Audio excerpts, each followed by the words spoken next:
Hello and welcome back to the channel. Today I'm going to show you how to do a close grip lat pull down.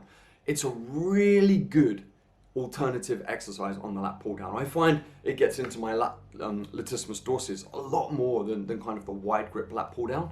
So I find it a really useful exercise to use with clients. It's great in a superset with the lateral pull down, but we can get to that another day.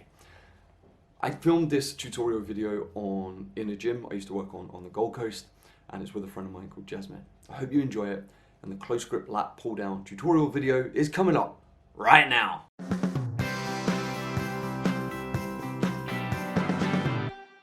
Because it's a machine, what are we doing first? Checking the resistance. Excellent. Don't roll your eyes, it's important.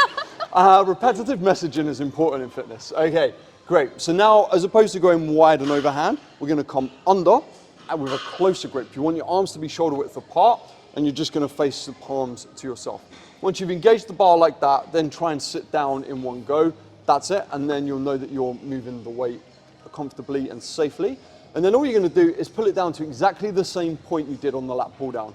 Kind of like the clavicle where our microphones are, the upper chest just here, and that's what you want to do. And as you're doing that, you want to engage the back.